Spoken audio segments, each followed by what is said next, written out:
வணக்கம் மக்களே, இது ராஜ் நியூஸ் தொலைக்காட்சியின் புகார் பெட்டி நிகழ்ச்சி. பொதுமக்களாகிய உங்களுக்கும் அரசுக்கும் இடையே ஒரு உறவு பாலமாக தொடர்ச்சியாக சிறப்பான முறையில் செயல்பட்டு கொண்டிருக்கிறது நமது ராஜ் நியூஸ் தொலைக்காட்சியின் புகார் பெட்டி.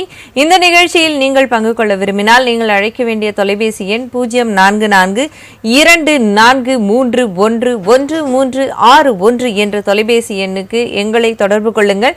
நிச்சயம் உங்கள் புகார்களுக்குண்டான சரியான வழிகாட்டுதலையும் தீர்வையும் வழங்க நாங்கள் உங்களுடன் இருக்கின்றோம். இன்று உங்களுக்குண்டான தீர்வுகளை வழங்க நம்மோடு நமது அரங்கத்தில் 2 சிறப்பு விருந்தினர்கள் இணைந்திருக்கின்றார்கள். அவர்களை வரவேற்று நிகழ்ச்சியை தொடங்குவோம். முதலாவதாக சமூக ஆர்வலர் திரு அழகர் செந்தில் ஐயா அவர்கள். வணக்கம் சார். வணக்கம். அடுத்ததாக உயர்நீதிமன்ற வழக்கறிஞர் சட்ட ஆலோசகர் திரு மணி கங்காதரன் ஐயா அவர்கள். வணக்கம் சார். சார், முதலாவதாக உங்ககிட்ட இருந்தே என்னுடைய கேள்வியை தொடங்குறேன். இன்றைக்கு +2 தேர்வு அப்படிங்கிறது முடிஞ்சிருச்சு. இதுல தோல்வியடைந்த மாணவர்களுக்கும் குறைந்த மதிப்பெண் எடுத்த மாணவர்களுக்கும் என்ன சொல்ல விருப்பப்படுறீங்க ஒரு சமூக ஆர்வலரா? மாணவர்கள் சொல்றதை விட இந்த அரசுக்கும் நீதிமன்றங்களுக்கும் சமுதாயத்துக்கும் ஒன்று சொல்ல விரும்புறேன். என்ன அப்படின்னா, நான் கடந்த ஒரு 3-4 வருடத்துக்கு முன்னாடி ஒரு பொதுநல வழக்கு தொடர்ந்தேன். இந்த 10th and 12th ரிசல்ட்டை தயவு செய்து ஓப்பனா வெளியிடாதீங்க. பேரண்ட் டீச்சர்ஸ் மீட்டிங் நடத்துறீங்க.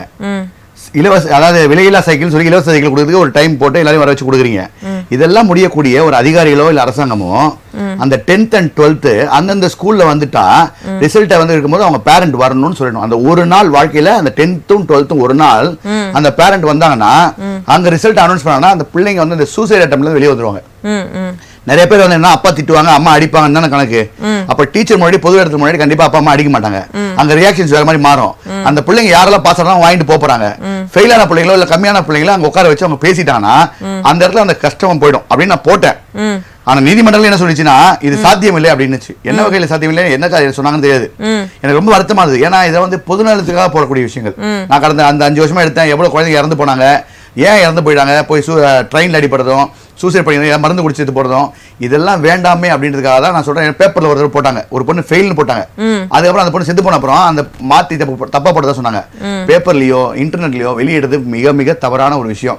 அதுக்கு பதிலா அந்த பிள்ளைங்களை அந்தந்த ஸ்கூல்ல கூப்பிட்டு ரிலீஸ் பண்ணதுக்கு அப்புறம் எல்லாம் சரியானதுக்கு அப்புறம் அந்த மத்தியானத்துக்கு மேல நீங்க பேப்பர்ல ஃபார்மேட்ல கொடுக்கலாம், தப்பு இல்லை. ஆனா ஃபர்ஸ்ட் இதை பண்ணக்கூடாது. ரெண்டாவது பிள்ளைங்களுக்கு சொல்றேன், ஃபெயில் ஆயிட்டோம் அப்படின்னா இன்னைக்கு நான் சேலஞ்ச் பண்றேன். நல்லா படிச்ச எல்லாருமே பெரிய பெரிய போஸ்ட்ல இருக்காங்க. ஆனா எல்லாமே படிக்காத அரசியல்வாதி கண்ட்ரோல்ல தான் இருக்காங்க. ஆனா நீங்க அதனால நீங்க தோத்துட்டோமேன்னு பயப்படாதீங்க ஃபர்ஸ்ட். ரெண்டாவது அதுக்காக நீங்க தப்பான வழியில் அரசியல்வாதி ஆகுங்கன்னு நான் சொல்லல. எல்லா பக்கமும் வாய்ப்பு இருக்குது. படித்தால் தான் வாய்ப்பு இல்ல, திறமை அடிப்படையில் வேலை இருக்குது. இல்ல இதுதான் ஒண்ணுன்னா ரெண்டாவது ஒரு மிஸ் ஜெயிச்சு காட்டலாம். சோ அதனால உங்களை யாராவது கஷ்டப்படுத்தவங்க வீட்டுல திட்டுவாங்க நினைச்சேன்னா உங்களுக்கு தெரிஞ்ச அண்ணனோ தங்கச்சியோ அக்காவோ தம்பியோ யாராவது ஒருத்தர் ஷேர் பண்ணலாம். மாமாவோ இல்லை அந்த ஏரியாவில் ஒரு நல்ல பெரியவங்க இருப்பாங்க. பயந்துட்டேன் இந்த மாதிரி விஷயம் இருக்கணும், ஓப்பனா பேசுங்க தயவுசெய்து. இன்னைக்கு இருக்க பசங்க பேச மாட்டேன்றீங்க, உங்களுக்குள்ளேயே வச்சுக்கிறீங்க. ஸோ உங்களுக்குள்ள வைக்கும்போது இறுகி போயிடும். எனக்கு இது பிடிக்கல. உங்க அப்பா அம்மா யாராவது 10th முடிச்சோட டிப்ளமா போ இல்லை ஐடிஐ போ, உனக்கு படிப்பு வராதுன்னு சொன்னாங்கன்னா இல்லப்பா படிக்கிறேன், இந்த மாதிரி மிஸ் ஆச்சுன்னு சொல்லுங்க. உங்க கருத்துக்களை பதிவு பண்ணாம இருந்தீங்கன்னா உங்க வாழ்க்கையை திசை மாறக்கூடிய பருவம் தான் இந்த 10ஆவதும் 12ஆவதும். அதனால நான் வேண்டி கேட்டு கொடுக்குறது தயவுசெய்து அவங்களும் பெற்றவங்களும் புரிஞ்சுக்கணும், பிள்ளைங்களும் புரிய வச்சுக்கணும். ஏன்னா நாங்க படிக்கும் போது பயந்தோம். இன்னைக்கு நீங்க டீச்சரு அப்பா அம்மா எல்லாரையும் திட்டுறீங்க, மிரட்டுறீங்க, ஒருவேளை பேசுறீங்க, கேட்டா ஃபேஷன்றீங்க. அந்த ட்ரெண்டுக்கு வராதீங்க. அதனால நீங்க கொஞ்சம் உங்க வாழ்க்கையும் பாத்துக்கணும்ன்றதை நான் பதிவு பண்றேன். நிச்சயமா இது குறித்து தொடர்ந்து பேசுவோம். நிகழ்ச்சியின் முதல் அழைப்பாளர். வணக்கம். புகார் பெட்டி அரங்கிருந்து அழைக்கிறீங்க. ஐயா வணக்கம். நாங்க சேலத்துல இருந்து பேசுறேங்க. உங்க பெயர் ஐயா? மேட்டூர் வட்டம் கோவிந்தராஜன். உங்க பெயர் சொல்லுங்க. கோவிந்தராஜன். கோவிந்தராஜன், சொல்லுங்க ஐயா, உங்க புகார் என்ன? ஐயா எங்களுக்கு எங்க சம்சார் தான் பிறந்தது 3-4 பேருங்க. சரிங்க. மாமனார் சேர்த்து 3.5 ஏக்கரை கேஸ் போட்டிருந்தாங்க, எங்களுக்கு பங்கு வேணும்னு. அது ஜட்ஜ்மெண்ட் காப்பி கொடுத்துட்டாங்க. எங்க பக்கம் தீர்ப்பாயிருச்சு. ஆனா இன்னமும் அவங்க காட்டுக்குள்ள அந்த எவிஷன் பண்றதுக்கு வர மாட்டேன்னு தகராறு பண்ணிட்டு இருக்கிறாங்க. அது விஷயமா தான் ஐயா கேட்கலான்ட்டு. சரி, இணைப்பிலே இருங்க. கங்காதரன் ஐயா இதற்கான சரியான சட்ட ஆலோசனை கொடுப்பாரு. சரிங்க. ஹலோ. சரிங்க சார். எப்போ ஆர்டர் ஆயிடுச்சு? நாங்க இப்ப ஆர்டர் ஆகி 6 மாசம் ஆயிடுச்சுங்க. சரி, நீங்க அந்த அட்வொகேட் கமிஷன் போட்டாங்களா? இம்ப்ளிமெண்ட் போட்டாங்கன்னா போடலையே தெரியுங்க சார். இல்ல நீங்க அந்த ஆர்டர் இப்போ ஐயா ஒரே நிமிஷம். அந்த ஆர்டர் எடுத்து போயிட்டு நீங்க ஒரு மனுவா எழுதி இந்த மாதிரி வந்து சோ டேட்ல ஆர்டர் ஆயிருக்கு, இதை வந்து எக்ஸிக்யூட்டிவ் பண்ணோம் அப்படின்னு சொல்லி தாசில்தார் கிட்ட ஒரு மனுவை கொடுங்க. சரிங்க சார். ஆமா, அவங்க வந்து டைரக்ட் விஓஆர்ஏ டைரக்ட் பண்ணுவாங்க. ஆமா, அதுக்கப்புறம் அதை நீங்க பிரிச்சுக்கலாம். சரி, தேங்க்யூ சார். நிகழ்ச்சிக்கு அழைத்தமைக்கு மிக்க நன்றி சார். அழகர் செந்தில் ஐயா சொன்னது போல தோல்வியுற்ற மாணவர்களும் குறைந்த மதிப்பெண் எடுத்த மாணவர்களும் தயவு செஞ்சு உங்களுக்கான அடுத்து என்ன படிக்கணும்னு ஆர்வம் இருக்கு அப்படிங்கிற விஷயத்த பெற்றோர்கள்கிட்ட சொல்லுங்க.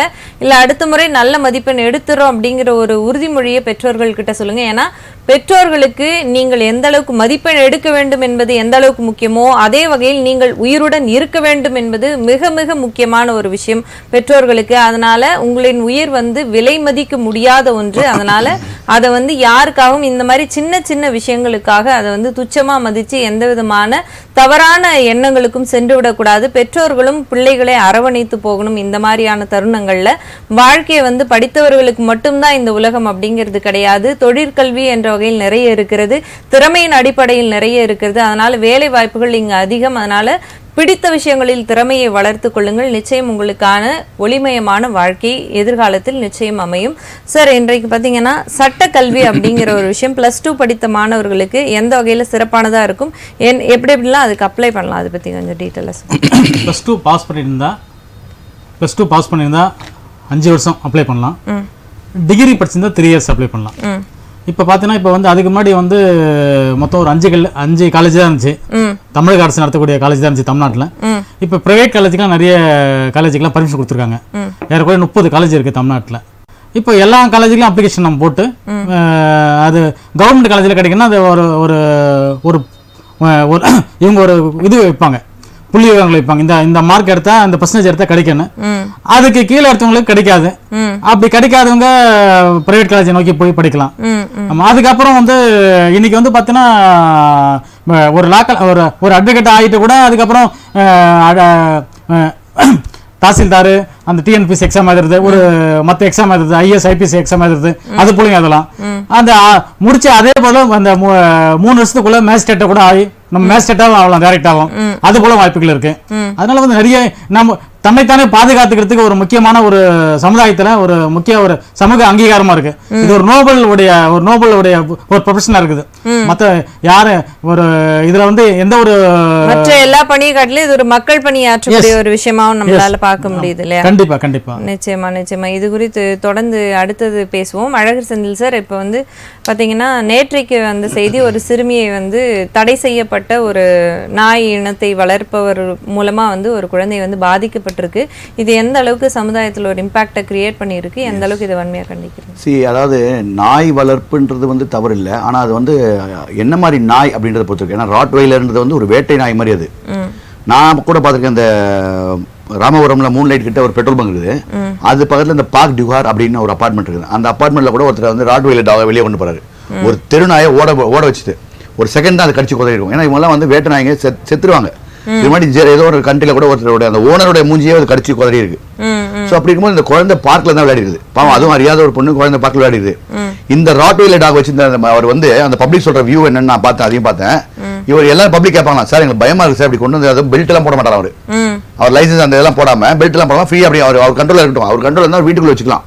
பப்ளிக்ல போகும்போது கண்டிப்பா அந்த ஒரு ஹேங் ஹோல்ட் இருக்கணும். கேட்டா இது நான் லைசன்ஸ் வாங்கிக்கிறேன், என்ன யாரும் கேட்காதீங்க, ஏதாவது பிரச்சனை நான் பாத்துக்கிறேன் அப்படின்னா. இப்போ அதுக்கப்புறம் அந்த குழந்தைய கட்சி எப்படி அவங்க சொல்றாங்களா, அந்த குழந்தைக்கு வந்து நாங்கள் ட்ரீட்மெண்ட் கொடுத்துறோம். அப்போ நாளைக்கு நாங்கள் ஒரு 2 நாயத்தை உங்க பொண்டாட்டியும் பிள்ளையும் கடிக்க வச்சு குதிரை வச்சு நாங்களும் ட்ரீட்மெண்ட் கொடுத்தா ஓகேவா? அப்போ அந்த வலி சரியாயிடுமா? அந்த வலி. அதனால அந்த மாதிரி இருக்கக்கூடிய இந்த மாதிரி நிறைய மென்டாலிட்டி இருக்காங்க. இப்போ வளசரால மாதிரி ஒரு பார்க்ல வச்சிருக்காரு. அவர் வந்து இந்த மாதிரி நாயை உள்ள கூட்டு பார்க்ல எல்லாம் வாக்கிங் போவாங்க, இவர் நாயை கூட்டுறது உள்ள. கேட்டா நாங்க யார் தெரியுமா? இந்த அதிகார வர்க்கத்தினர் பண்றக்கூடிய அநியாயங்களை கேட்கறதுக்கு தயவு செய்து நான் என்ன சொல்றேன்னா, அவங்க தமிழ்நாடு காவல்துறைக்கு ஒரு சராசரி மனுஷன் ஒரு வீடியோ எடுத்து பதிவு பண்ணா கொஞ்சம் காது கொடுத்து கேளுங்க. பவர் சென்டரா இருந்தா தயவு செய்து அவங்க சப்போர்ட் பண்ணாதீங்கன்றத நான் சொல்றேன். ஏன்னா முடிஞ்ச வரையும் முடிச்சு வைக்க பாருங்க, நான் பேசிக்கலாம்னு பாக்குறேன், அது வேண்டாம். ஆனா இன்னொரு ஆங்கிள் நான் பார்த்தேன்னா, நான் வந்து ஒரு பாயிண்ட் ஆஃப் டைம்ல ப்ளூ கிராஸே நான் வந்து பேன் ப்ளூ கிராஸ் நான் ஒரு விஷயங்கள் கொண்டு வந்தேன். என்ன காரணம் அப்படின்னா, ப்ளூ கிராஸோட ஆக்டிவிட்டி நான் வந்து ஆரம்பிச்சது ஃபவுண்டரோட கான்செப்ட் நல்லது, நான் அவங்களை வரவேற்கிறேன். ஆனா இன்னைக்கு இருக்கக்கூடிய ப்ளூ கிராஸ் வந்து சென்னையில, மத்த ஊர்ல எல்லாம் தெரியல, தமிழ்நாட்டுல சென்னையில பாக்குறேன், ரோட்ல ஒரு நாய் அடிப்பட்டா அவங்க வரமாட்டாங்க. தெருவில் இருக்க நாயெல்லாம் கட் பண்ணி அது காய் அடிப்பானோ, அதாவது கருப்பை கட் பண்ணிட்டாங்கன்னா அதை காதை கட் பண்ணுவாங்க. அதுக்கப்புறம் சாவ கிடந்தா கூட இல்லைன்றதுக்கு எங்ககிட்ட வீடியோ ப்ரூஃபோட இருக்குது. நாங்க வந்து போற போகல பேசல, வீடியோ ப்ரூஃபோட இருக்குது. இதை நான் கேட்டதுக்கு ஆம்புலன்ஸ் காலையில கூப்பிட்டு 7 மணிக்கு கூப்பிட்டு நைட்டு 6 மணிக்கு தான் வராங்க. அப்ப ரோட்ல நான் அடிப்பட்டாலும் கஷ்டம். இன்னொன்னு பப்ளிக்ல சில பேருக்கு என்னன்னா சைக்கலாஜிக்கலா அஃபெக்ட் ஆயிருக்கான்னு தெரியல, அமைதியா இருக்க நாயை கூட செங்கல் எடுத்து அடிக்கிறது, சுடுதண்ணி எடுத்து ஊத்துறது, அப்ப அது அக்ரெசிவ் ஆகும். திருநாய் அமைதியா இருக்க நாய் ஆக்ரோஷமா இருந்தா யாரா இருந்தாலும் தடுக்க மாட்டாங்க. ஏன்னா எல்லாருமே பாதிக்கப்படுறாங்க, எல்லா வீட்லயும் குழந்தைங்க இருக்குது. அதை பிடிச்சு கொடுக்கலாம். சும்மா நாயை அடிக்கிறதும், அது சோறு வைக்க கூடாதுன்னு மிரட்டுறதும், அவங்க அப்படியே சோறு வைக்கிறவங்க போய் அடிக்க வரதும், அதுவும் ஜீவன். எல்லா ஜீவரசையும் இங்க வாழறதுக்கு உரிமை இருக்குது. அது நம்ம தொந்தரவு பண்ணிச்சுன்னா நம்ம வந்து மாத்தி இது பண்ணி விடலாம். இப்ப சும்மா இருக்க ஆளுகிட்ட போய் நம்ம ப்ளூ கிராஸ் குறித்து கொஞ்சம் விரிவா பேச வேண்டியிருக்கோங்க. நிகழ்ச்சியின் ஒரு அழைப்பாளர் வந்துட்டாங்க, பேசிட்டு தொடருவோம். வணக்கம், புகார் பெட்டி யாருங்கிறது அழைக்கிறீங்க சார்? நாங்க மேடம் தென்காசி மாவட்டம் கடையனூர் தாலுகா புளியங்குடியில இருந்து பேசுறோம். பேர் கருப்பசாமி. சொல்லுங்க சார், உங்க புகார் என்ன? புகார் வந்து தம்பி வந்து கலப்பு திருமணம் பண்ணிருக்காப்ல. சரிங்க. கலப்பு திருமணம் பண்ணி இதாயிடுச்சு. இப்ப எங்க அப்பா இறந்து போனாப்ல. சரிங்க. எங்க அப்பா இறப்புக்கு யாரும் வரல, ஊரை விட்டு ஒதுக்கி வச்சுட்டாங்க. அதனால ஹைகோர்ட்ல டாரேஷன் வாங்கணும். டாரேஷன் வாங்கி இப்போ ஒரு 20 நாளைக்கு 10 நாளைக்கு முன்னாடி வந்து புளியங்குடி காவல்துறையில வந்து எஸ்சிசி வழக்கு பதிவு பண்ணிட்டாங்க, போட்டு எஃப்ஐஆர் போட்டாங்க. சரிங்க. போட்டு அவங்களை எந்தமான நடவடிக்கையும் ஜாமீனும் எடுக்கல. அவங்க வந்து அந்த கேஸை வாபஸ் வாங்க சொல்லி மிரட்டிக்கிட்டு இருக்காங்க. எங்களுக்கு எந்த நேரம் பாதுகாப்பு இல்லாம இருக்கு. நாங்க புளியங்குடி காவல்துறையில மறுபடியும் பெட்டிஷன் கொடுத்து எந்த நடவடிக்கையும் இல்லாம இருக்கு. சரிங்க. அப்படியே இணைப்பில் ஐயா வணக்கம். வணக்கம் சார். ஆமா, இப்போ எப்போ எந்த கம்ப்ளைண்ட்ல டைரக்ஷன் வாங்குனீங்க? இப்போ டாரேஷன் வாங்கி 8 மாசம் ஆச்சு சார். அது வந்து அவங்க வந்து காவல்துறை வந்து கேஸ் போடாம அப்படியே கிடப்புல போட்டாங்க. சரி. அதுக்கு பிறகு கண்டெம்ட் போட்டோம். சரி. கண்டெம்ட் போட்டு இப்போ 1 மாசம் ஆச்சு. அந்த கண்டெம்ட் போட்ட பிறகுதான் ஹைகோர்ட்ல போட்ட பிறகுதான் இப்போ கேஸே போட்டாப்ல. சரி. கேஸ் வந்து இது பிசிஆர் கேஸ் போட்டாங்க. கேஸ் போட்டு ஒரு 10 நாள் ஆச்சு. ஓகே. போட்டு அவங்க அரெஸ்டும் பண்ணல, ஜாமீன் எடுக்கல. அந்த கேஸை வாபஸ் வாங்க சொல்லி எங்களை மிரட்டிக்கிட்டு இருக்காங்க. இப்போ நேத்து எஸ்பிடியும் கொண்டு நேத்து மனு கொடுத்துட்டோம். சரி சரி. இந்த மாதிரி எங்களை மிரட்டிக்கிட்டு இருக்காங்க, ஜாட்சியும் மிரட்டிக்கிட்டு இருக்காங்க. புளியங்குடி ஸ்டேஷன் வந்து எந்த நடவடிக்கையும் எடுக்கலன்னு சொல்லி கொண்டு கொடுத்துட்டோம். கொடுத்தும் எந்த நடவடிக்கையும் இதுவரை இல்ல. இல்ல இப்போ நீங்க அந்த கம்ப்ளைண்ட் எஸ்பி ஆபீஸ்ல கம்ப்ளைண்ட் கொடுத்துருக்கீங்களே? ஆமா. டிஜிபிக்கு ஒரு கம்ப்ளைண்ட் கொடுங்க. சரி. டிஜிபி கம்ப்ளைண்ட் கொடுத்துட்டு கண்டெம்ட் பெட்டிஷன் இப்ப நிலையில இருக்கா, முடிஞ்சிங்களா? முடியல. அந்த பெட்டிஷன் என்னைக்கு அந்த கேஸை வந்து திருப்பி கொண்டு வாங்க. கண்டெம்ட் பெட்டிஷனை கோர்ட் வந்து லீவ்லா சார்? ஜூன் மாசம் கொண்டு வாங்க. சரி. கொண்டு வந்து அதுல நீங்க அட்டாச் பண்ணி இந்த மாதிரி மிரட்டுறாங்க, இதுக்கு வந்து காவல்துறை வந்து உடனே இருக்காங்க அப்படின்னு சொல்லி அந்த கோர்ட்ல வந்து ஒரு அந்த நீங்க கம்ப்ளைண்ட் கொடுத்தீங்களே, ஆமா, அந்த கம்ப்ளைண்ட் எல்லாம் வச்சு நீங்க அந்த நம்ம அட்வொகேட் வச்சு பேச சொல்லுங்க. சரி. ஆமா, உடனே ஒரு டைரக்ஷன் கொடுப்பாங்க கைது பண்ண சொல்லி. சரி சார். நிகழ்ச்சி கழுத்தமைக்கு மிக்க நன்றி சார். இந்த ப்ளூ கிராஸ் குறித்து பேசிட்டு இருந்தோம். நிறைய நாய்கள் வந்து அடிபட்டு கிடந்தாலும் சரி, நீங்க சொன்னது போல வர்றது இல்ல, மாடு கண்ணுக்குட்டி யார் அடிச்சாலும் அவங்க போன் பண்ணா பணக்காரங்களுக்கு மட்டும்தான் இன்னைக்கு ப்ளூ கிராஸ் அப்படின்ற மாதிரி சென்னையில ஆயிடுச்சு. இது ஆணித்தரமா பதிவு பண்ணதுக்கு என்கிட்ட பல பேர் என்கிட்ட ப்ரூஃபோட இருக்காங்க, கோமா இருக்காங்க. அரசு அதிகாரிகளே ஒரு காவலர் வந்து தெரியாம ஒரு நாய் வந்து எல்லாரும் கடிக்க சொல்லிட்டு காவலர் கழுத்துக்கு அடிச்சிருக்காரு. அந்த காவலர் மேல இவங்க வந்து நடவடிக்கை சொல்லி கட்டாயப்படுத்திருக்காங்க. அப்ப அது தெரியாம பண்ணதுக்கே அவர் நடவடிக்கை எடுத்து அவர் சட்டத்தை உட்படும் போது நீங்க ஃபண்ட் உங்களுக்கு கவர்மெண்ட் கொடுக்கறதே வந்து இல்லாத குழந்தைகளுக்கு, அதாவது நாய்க்குட்டிகளுக்கு உன்னை ஹெல்ப் பண்ணதுதான். ஆம்புலன்ஸ் வரது இல்ல, பைக்ல வந்துட்டு ஒரு யாரோ ஒரு பையன் அவனை பார்த்தா ஒரு டீசென்டாவும் இல்ல, கம்மல் போட்டுக்கிட்டு புள்ளிங்கோ சைடு வச்சுக்கிட்டு நீங்க தான் கூப்பிட்டீங்களாமே, நாங்க தான் வந்துருக்கோம், சைன் பண்ணுங்க வண்டி எடுத்து பண்ணதா அப்படின்றான். நாங்க எடுத்து ஆட்டோல கொடுத்து நாங்க இது பண்ணி ஆட்டோ டிரைவர் சங்க முகலிவாரத்துல வந்து எடுத்து கூட்டு ஹெல்ப் பண்ணி அந்த நாயை வந்து காப்பாத்துறதுக்கு நாங்க ரோட் ட்ரை பண்ணோம் கவர்மெண்ட் வெட்டனரி ஹோம்ல. அதுக்கப்புறம் காலைல 7 மணிக்கு கூட மத்தியானம் 2 மணிக்கு வந்து நீ சைன் போடுறியா இல்லையா அப்படின்னு என்ன வந்து என்னையே வந்து விரட்டினானுங்க.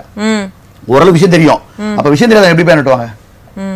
என்ன என்னையே மிரட்டுறாங்கன்னா நான் பெரிய ஆளுலாம் கிடையாது, விஷயம் தெரிஞ்சு நம்ம அவேர்னஸ் கொடுக்குற என்னையே மிரட்டுறாங்கன்னா அப்ப சாதா ஆளுங்க என்ன பண்ணுவாங்க? கொண்டு போய் விட்டாலுமே கூட இந்த இடத்துல இடம் இல்ல, இங்க கேஜுக்குள்ளேயே வச்சிருக்கிறதுனால அமௌண்ட் டொனேஷன் கொடுத்தீங்கன்னா வச்சு பாப்பாங்க, இல்லனா பார்க்க மாட்டாங்க. பேன் ப்ளூ கிராஸ்னு கமிஷனர் ஆபீஸ்லயே நான் வந்து பேனர் பிடிச்சிட்டு நாங்க உள்ள போனோம். அது உள்ள போனதுக்கு அண்ணா நகர்ல ஒரு பிரச்சனை, ஒரு பெட்ரோல் பங்க் கம்ப்ளைண்ட் கொடுக்குறாரு, கம்ப்ளைண்ட் வரலன்னு அவங்கள ஆளை வச்சு சமாதானப்படுத்துறாங்க. என்ன கூட சமாதானப்படுத்துவாங்க. இன்னைக்கும் எஸ்ஆர்எம்சி போரூர் போலீஸ் ஸ்டேஷன்ல ப்ளூ கிராஸ் மேல இருக்கக்கூடிய கம்ப்ளைண்ட் நிலுவையில உள்ளது. எனக்கு இன்னும் சிஎஸ்ஆர் எஃப்ஐஆர் சிஎஸ்ஆர் போடணும்னு சொன்னாங்க. எஃப்ஐஆர் எல்லாம் என்ன போடாம கிட்டத்தட்ட ஒரு 5 வருஷமா 6 வருஷமா அது பெண்டிங்ல இருக்கு. இன்னும் ஸோ அதனால என்னன்னா ஏழைகள் இல்லைன்னா தயவுசெய்து கவர்மெண்ட் வந்து உங்களுக்கு ஃபண்டை வந்து கட் பண்ணணும். இவங்களுக்கு ஃபண்டை கட் பண்ணா மட்டும்தான் அந்த இல்லாதவனுக்கு போகும். இல்லைன்னா இவங்க பணக்காரங்களுக்கு போறதுக்கும் அவங்களுக்கு மாசம் 20,000 30,000 கொடுத்தா அவங்க பாக்குறதுக்கும் இதுதான் இருக்குது. இது இல்லைன்னா யாரு வேணாலும் நான் ஓப்பனா மைக் எடுத்து நான் போயிட்டு நான் ரவுண்ட்ஸ் எடுத்து காட்டி ப்ரூஃப் எடுக்கிறதுக்கு நான் ரெடியா இருக்கேன். அவங்க எவ்வளவு பேர் வந்து கவர்மெண்ட் ஆஃபீஸர்ஸ்ல ஃபோன் பண்ணி இங்க அடிபட்டது ப்ளூ கிராஸ் கூப்பிட எடுக்க மாட்டாங்க சொல்லி அதுக்கப்புறம் ஜிஎம் வந்து பேசினாரு, போலீஸ் ஸ்டேஷன் வந்தாரு. இல்லங்க நாங்க பிஸியா இருந்தாங்க அப்படின்னாரு. நான் அவ்வளவு கால் எடுத்து காமிச்சேன், அவருக்கு வந்து பதில் சொல்ல முடியாது, பேசாம போயிட்டார் அவர். இல்ல விளங்குது. அரசாங்கம் வந்து இதை கவனத்தில் எடுத்துக்கொள்ள வேண்டும். சார் சொன்னது போல அதுக்கான ஃபண்டிங் கட் பண்ணோம், அரல்ஸ் அது சரியா தான் இயங்குதா அப்படிங்கறத வந்து அவங்களே ஒரு ஃபோன் பண்ணி பார்த்தா போதும். யாராவது ஃபோன் பண்ணா அவங்களுக்கு இரிட்டேஷன் வந்துரும், கோவம் வந்துரும். ஒரு நாய் உள்ள போட்டுருக்காங்க, அது எப்படி இருக்குன்னு பார்க்கணும்னா யூ ஆர் நாட் அலௌட் இன்சைட்னாரு. நான் கிண்டி போலீஸ்ல கம்ப்ளைண்ட் பண்ணி இன்ஸ்பெக்டர் பேசுனதுக்கு அப்புறம் என்ன உள்ள அலோவ் பண்றாங்க.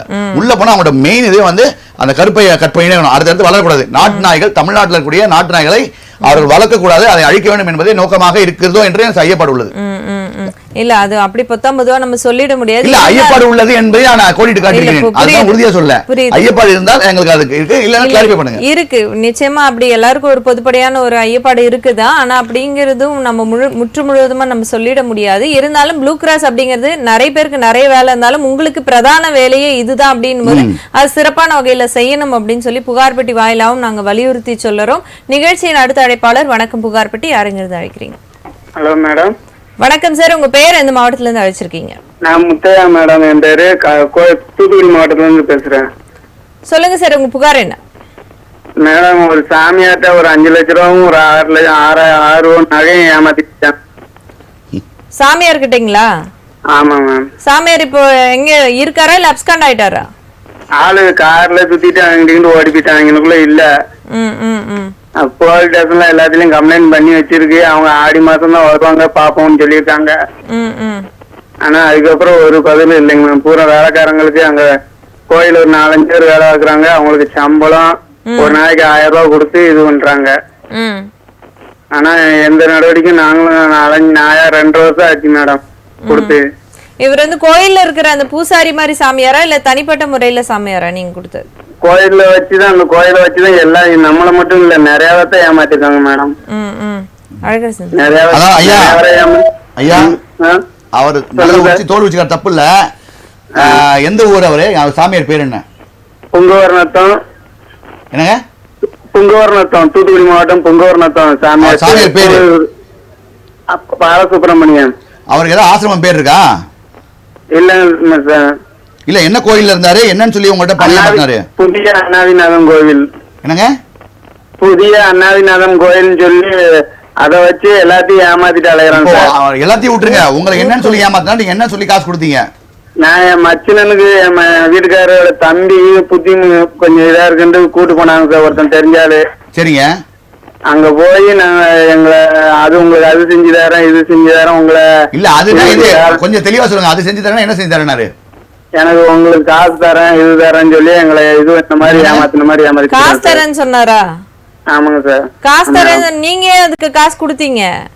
நீங்க வந்து சரியில்லை, நீங்க வந்து ட்ரீட்மெண்ட்டுக்கு சரி பண்ணணுன்றதால நீங்க காசு தரேன்றீங்க, திருப்பி உங்களுக்கு காசு தர புரியல எனக்கு சார். அப்படி சொல்லல, அவங்க உங்க வீட்டுல உங்களுக்கு அந்த கோளாறு இருக்கு இந்த கோளாறு இருக்கு உங்களை நிவர்த்தி தரேன் உங்களுக்கு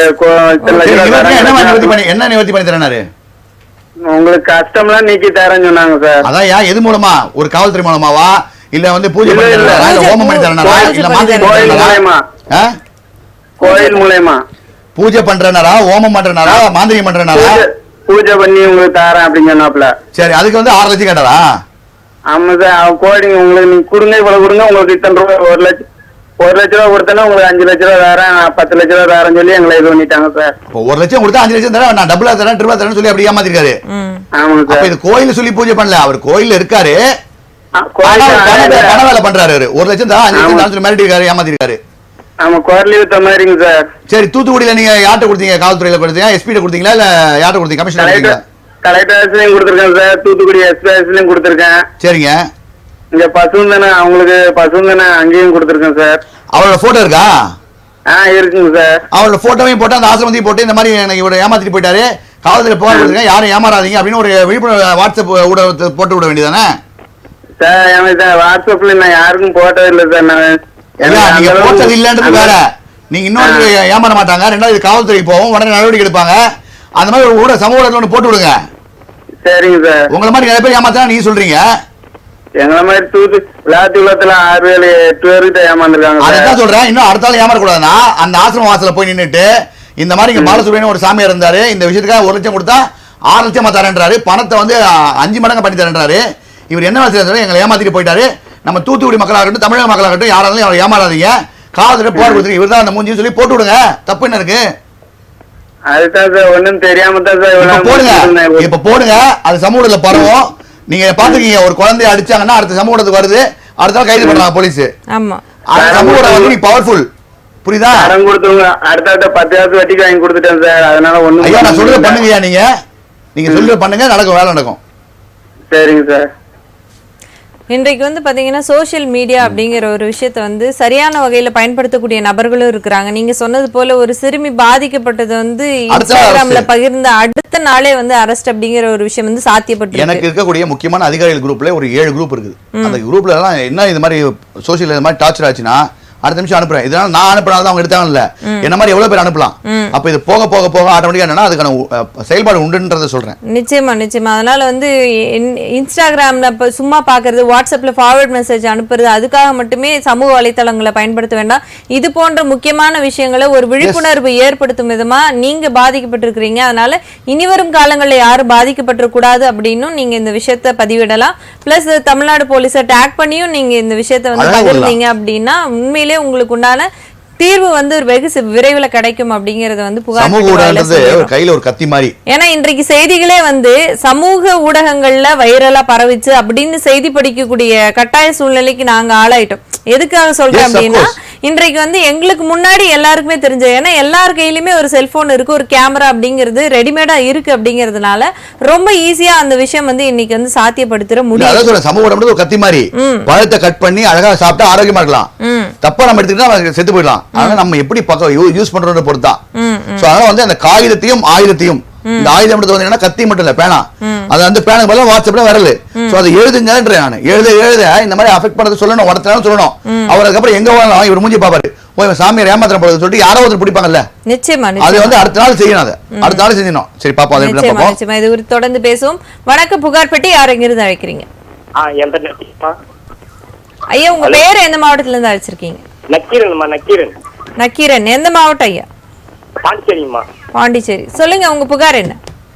போலி பத்திரத்துல எங்க வீட்டை வந்து அபகரிச்சுக்கிறாங்க, ரவுடி தான் வச்சு. யாரு? போலி பத்திரம் வச்சு ரவுடிகளை வைத்து அபகரித்து இருக்காங்க அவங்க நிலம். போலி பத்திரத்துல எங்க வீட்டுல அபகரிச்சுக்கிறாங்கம்மா. சரி, எந்த ஆண்டுங்க? எந்த ஆண்டுன்னு சொல்றீங்களா? இப்பதான் 2 வருஷத்துக்கு முடியும். இப்பதான் 2. இது வரைக்கும் என்ன நடவடிக்கைகள் எடுத்திருக்கிறீங்க? போலீஸ் எல்லாம் வந்து ரிப்போர்ட் பண்ணிக்கிறோமா? 2 வருஷத்துக்கு முடியுமா?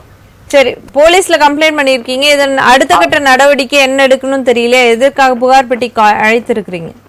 எனக்கு இப்ப நீங்க ஒரு முடிவு தெரியாது, ஒரு சொல்யூஷன் சொல்லுங்கம்மா. போலீஸ் தரப்புல எதுவும் சொல்லப்படலையா? நீங்க எதுவும் வக்கீல் இன்னும் உங்களுக்காக அரேஞ்ச் பண்ணலையா?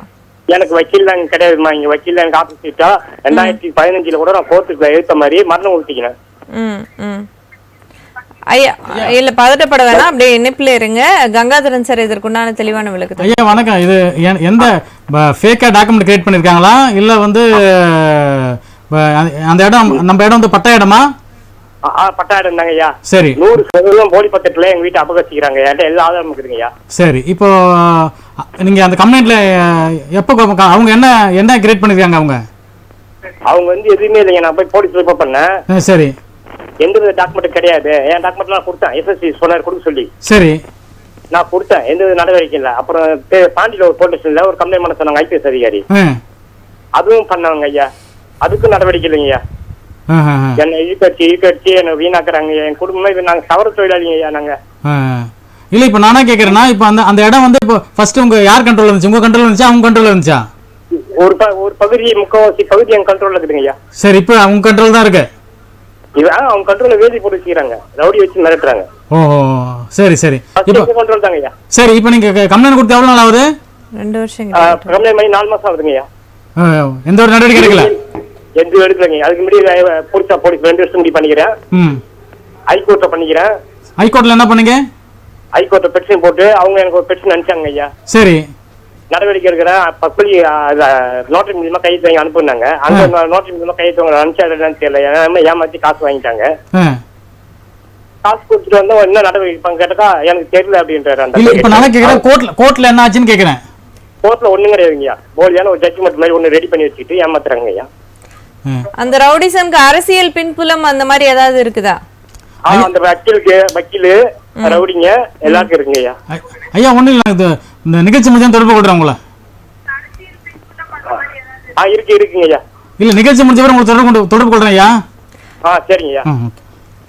நிகழ்ச்சி முடிந்ததற்கு பின்னர் எங்களது சட்ட ஆலோசகர் நிச்சயமா உங்களை தொடர்பு கொண்டு இந்த விஷயத்துல எப்படி தீர்வு காண முடியும் அப்படின்னு சொல்லி முழுமையான வழிகாட்டுதலை கொடுப்பாரு. கலக்கப்படாம இருங்க. புகார்பட்டி அழைத்தமைக்கு மிக்க நன்றி. அழகர் செந்தில் சார், இன்றைக்கு வந்து சோஷியல் சர்வீஸ் அப்படிங்கிற பேரில் நிறைய விஷயங்கள் வந்து நடக்கப்படுது. என்ஜிஓஸ் மாதிரியும் நம்மளால் பார்க்க முடியுது. மக்களை, நீங்கள் பார்த்து கொண்டிருப்பது ராஜ் நியூஸ் தொலைக்காட்சியின் புகார்பட்டி. இந்த நிகழ்ச்சியில் நீங்கள் பங்கு கொள்ள விரும்பினால் திரையில் தெரியக்கூடிய தொலைபேசி எண்ணுக்கு அழைத்து எங்களை தொடர்பு கொள்ளுங்கள். நிச்சயம் உங்களுக்குண்டான சரியான வழிகாட்டுதலை வழங்க நாங்கள் உங்களுடன் இருக்கின்றோம். சார், இன்னைக்கு வந்து சர்வீஸ் ஓரியன்டாக செயல்படக்கூடிய நிறைய முதியோர் இல்லங்கள் அப்படிங்கிற பேரில் இயங்கக்கூடிய எல்லாம் சரியாகத்தான் இயங்குகின்றனவா? அங்கு இருக்கக்கூடிய முதியோர்களின் நிலை என்னவாக இருக்கிறது? ஒரு தடவை நம்ம சென்ட்ரல் கவர்மெண்டோட பிஎஃப் டிபார்ட்மெண்ட் எனக்கு ஃபோன் பண்ணி ஒரு 60 பெட்டு 60 தலானி கொசுவலை 100 இருக்குது எடுத்து போயாக்கா கொடுங்கன்னாங்க. நான் குன்றத்தூர்ல அவை ஹோம் அப்படின்னு ஒரு நிகழ்ச்சி ஒரு ஹோமுக்கு இருந்து கூப்பிட்டு போனால் அங்கே நிறைய பாட்டிகள் இருக்கிறதா சொன்னாங்க. போனேன், உண்மையாக இருந்தாங்க, நம்ம ஒரு பாட்டி இருந்தாங்க. அந்த பெட்டு தலானி எல்லாத்தையும் இறக்கி ஃப்ரீயாக இறக்கி அது லெட்டர் கொடுத்தாங்க பிஎஃப்ல. அதை அப்படியே அவங்கள்ட்ட கொடுத்தேன். ஏன்னா இதில் எதுவுமே நான் எடுக்கல. இதில் என்னன்னா 407 வேனோட காஸ்ட் என்னோட காஸ்ட் ஏதாவது நம்ம சைடில் ஏதோ செய்யணும்னு சொல்லி நானும் அதை ஃபிக்ஸ் பண்ணி கொண்டு போய் அதை இறக்கிட்டு அவங்க வந்து எடுத்து சொன்ன முடியலன்னாங்க. இறக்கி எல்லாம் வச்சுட்டேன். அடுத்த 2 நாள் கழிச்சு பாரு அந்த மெத்த பெட்டு தலானி எதுவுமே காணும். அங்கே ஒரு பாட்டிக்காரன் எல்லாம் வித்துட்டாங்க அப்படின்றாங்க. இது எவ்வளவு பெரிய அநியாயம். ஒண்ணு. ரெண்டாவது வந்து பரணிபுத்தூர்ல ஒரு சிறுதுளி அப்படின்ற பேர்ல ஒரு ஹோம் இருக்கு. நான் வேற பேரை சொல்றேன், மாத்தி புரிஞ்சுக்கணுன்றதுக்காக. அந்த ஹோம்ல என்ன சொல்றாங்கன்னா, நாங்க வந்து அனாதைகளை வந்து சேர்த்துக்கிறோம், மனநலம் குன்றியவர்கள் சேர்த்துக்கிறோம் அப்படின்னு சொல்றாங்க. ஆனா யாரை சேர்த்துக்கிறாங்கன்னா, நான் இன்னைக்கு ஒரு கோடீஸ்வரன், என் வீட்டுல ஒரு மனநலம் குன்றியவர் இருக்காங்க அப்படின்னா அவங்க உள்ள சேர்த்துக்கிறாங்க, நல்லா பராமரிக்கிறாங்க. ஆக்சுவலா வந்து ரோட்ல ஒருத்தங்க இருக்காங்க, அவங்க வந்து ஒரு மனநலம் குன்றியவர் இருக்காங்கன்னா அவங்க கிட்ட நாங்க இப்ப எங்க அம்மா சமூக இருக்கோம்னா போய் பார்த்து அதை போலீஸ்க்கு சொல்லி போலீஸ் வந்து ஒரு லெட்டர் அவங்க கன்ஃபார்ம் பண்ணி அவங்க லெட்டர் கொடுத்து அனுப்புவாங்க. போலீஸ் லெட்டருக்கே அந்த ஹோம்ல வந்து வேல்யூ இல்லை. அது மாதிரி ஆயிடுச்சு. போலீஸ் என்ன கூப்பிட்டு சேர்த்து விடுங்க அப்படிவாங்க. போய் சேர்க்க சொல்ல முடியாது. நான் என்ன பண்ணேன், ஒரு 2 பேர் வந்து 70 வயசுக்கு 80 வயசு இருக்கும். அதாவது லேடிஸ் தான், 2 பேரும் அம்மா பொண்ணு, 2 பேருமே யாருமே இல்ல, ரொம்ப பாவமா இருந்தாங்க. அவங்க எப்பவுமே சேர்க்கிறோம், அதெல்லாம் முடியாதுன்னு சொல்லி அப்புறம் அவங்க யார் டொனேஷன் பண்றாங்களோ, என் ஃப்ரெண்டு இமானுவேல் ஜெயராஜ்னு பேரு, அவர் கொடுப்பார் பொழுது அவர்கிட்ட சொல்லி அவர் ஃபோன் பண்ணி, என்னங்க நாங்க டொனேஷன் கொடுக்குறோம், இந்த மாதிரி வந்து இல்லாதவங்களுக்கு தானே கொடுக்குறோம், ஏன் பண்ணணும்னா உடனே பேச்சுக்கு அவங்க எடுத்துக்கிறாங்க. எடுத்துக்கிட்டு 4 நாள் கழிச்சு அவங்க வெளியே அனுப்பிச்சு விட்டுறாங்க. கேட்டா அவங்க ஓடி போயிட்டாங்கன்றாங்க. அப்ப ஓடி போயிட்டாங்கன்னா அந்த அளவுக்கு அவங்க பாதுகாப்பு இருக்கா?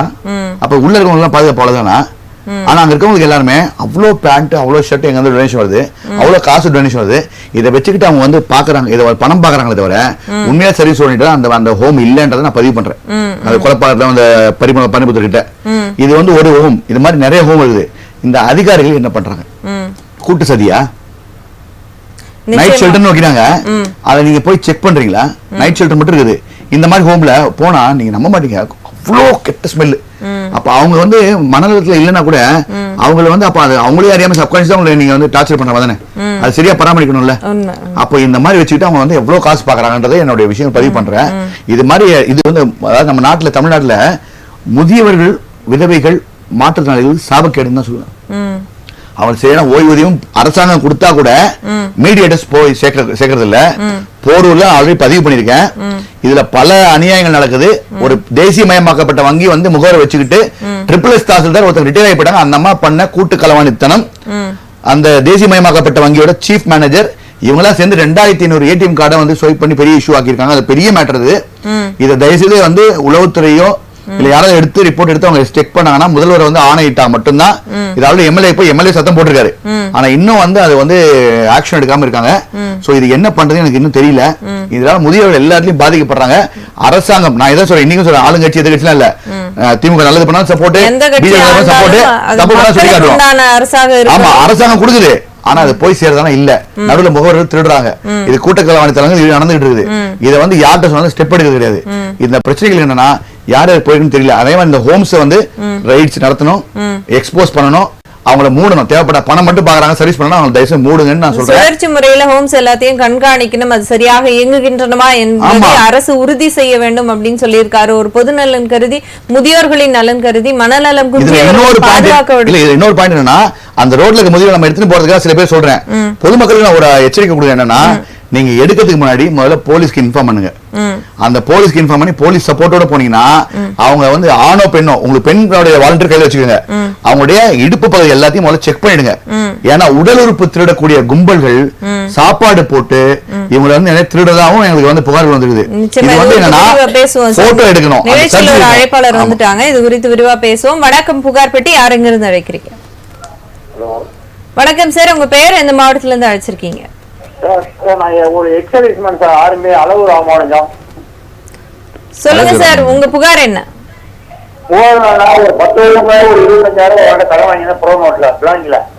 சரிங்க. அது வந்து நாங்க திருப்பி கொடுத்துட்டு பையனையே கோர்ட்ல விசாரணை முடிஞ்சு போச்சு. அந்த ப்ரோ நோட்ல தேவையில்லாம 14வது வருஷம் வந்து நான் 1 லட்சம் வாங்கினதாக அவரு கோர்ட்ல சேர்த்து போட்டுருக்காரு கொரோனா டயத்துல. அது வந்து நாங்க எங்களை யாருமே விசாரணை இல்லாம சர்ப்பு நீதிமன்றம் வந்து இவ்வளவோ நீங்க கட்டிதான் ஆகணும்னு சொல்லியாச்சு. அப்போ வந்து என் பையனும் பொண்ணும் கிடையாது, மைனரு, அவங்கதான் விட்னஸ்ல கையெழுத்து. அது போலீஸ் ரிப்போர்ட்டு ஜட்ஜ் பையன் 15 வருஷம் வந்த நீதிமன்ற ரிப்போர்ட் எல்லாம் கொடுத்தாச்சு.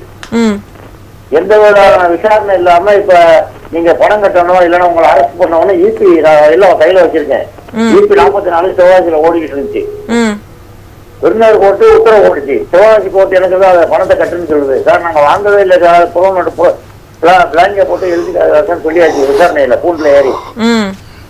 அதுக்கு பிறகு இப்ப 4 நாளா உங்களை அரெஸ்ட் பண்ணணும் ஒரு போன் வந்துட்டே இருக்கு. சரி அரெஸ்ட் பண்ணுங்க, யாரும் இது வரைக்கும் வரல மேடம். சரி, என்னக்குள்ளே இருங்க, இதுக்கான சட்ட ஆலோசனை வந்து கங்கா. ஐயா வணக்கம். இப்போ இந்த ப்ரோ நோட் வந்து 25,000 ரூபாய்க்கு நீங்க கொடுக்க சொல்ல அப்ப கொடுத்தீங்க, அதை அப்ப கொடுத்து சார் நானும் பையன். சரி, அந்த செட்டில் அந்த பண்ண சொல்ல நீங்க வாங்கிட்டீங்களா? அது அப்பயே வாங்காத விட்டீங்க அதை? சார் நாங்க கேட்டேன் சார், நம்ம ஒரு ஊர்ல இருக்கிறா அப்படியே பார்த்து எடுத்துறேன்னு சொல்லியிருந்தாரு சார்.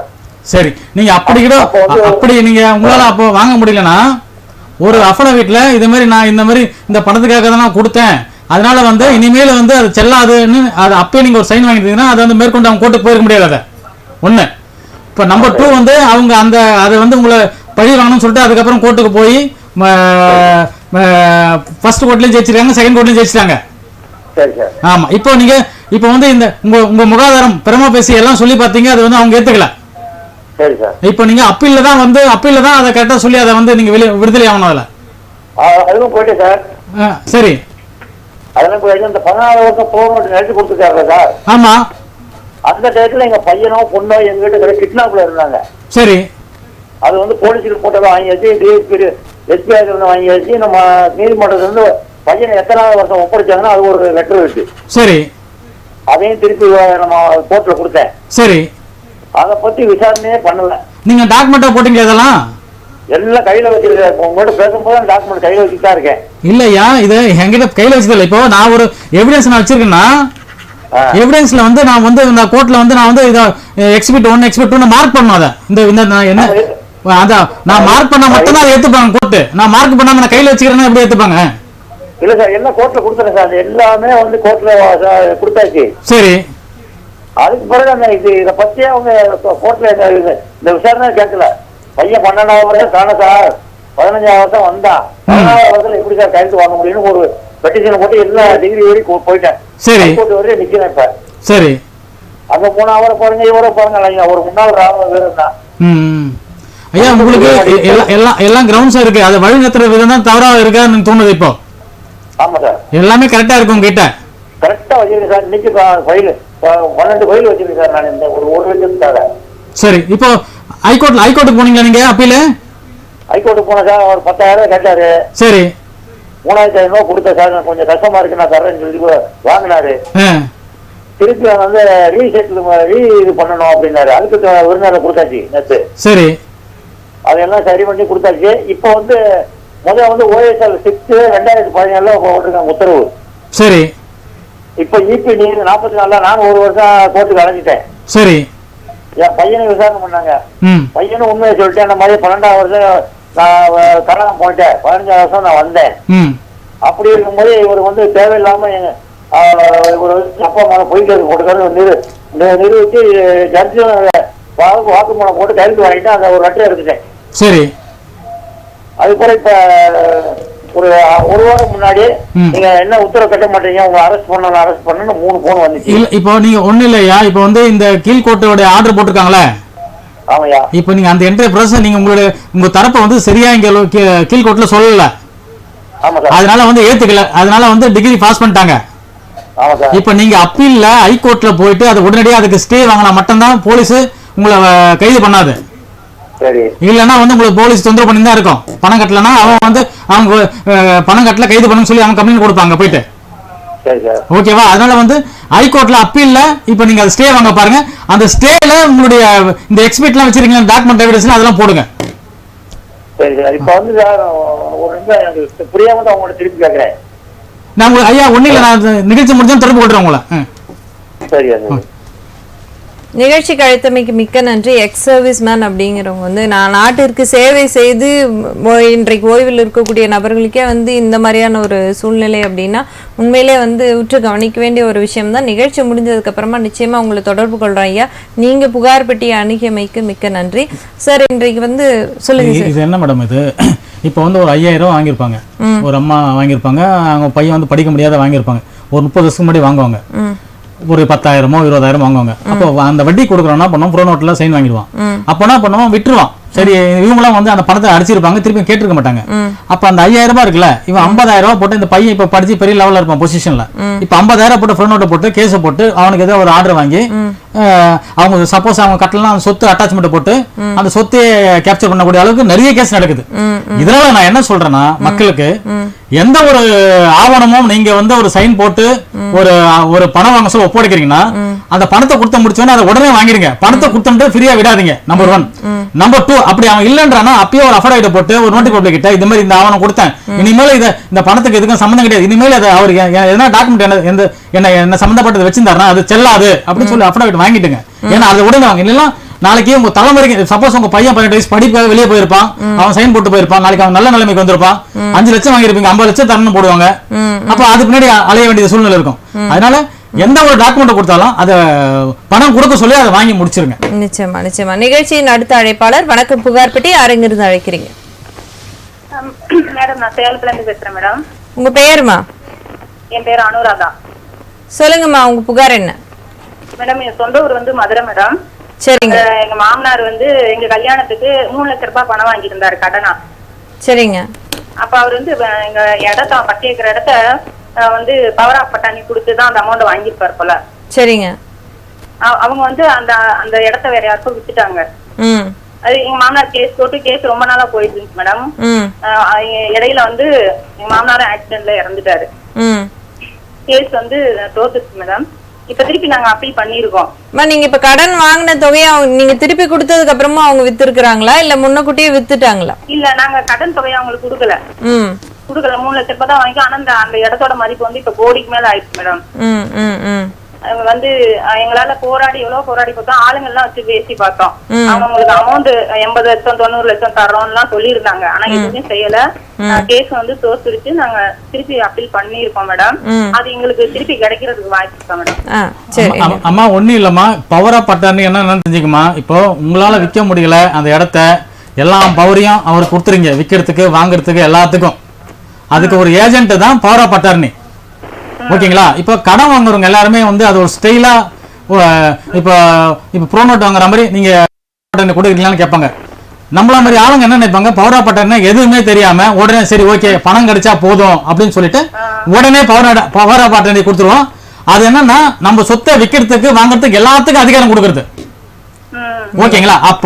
இப்போ என்னன்னா இப்போ வந்து அதுல நீங்க போன கோர்ட்டு தோத்து போச்சு. இப்போ என்னன்னா அப்பீல்ல அந்த பணத்துக்கு நாங்க இதுக்கு தான் வாங்கணும், அதுக்கு விட்னஸ் யாரா இருக்காங்களா?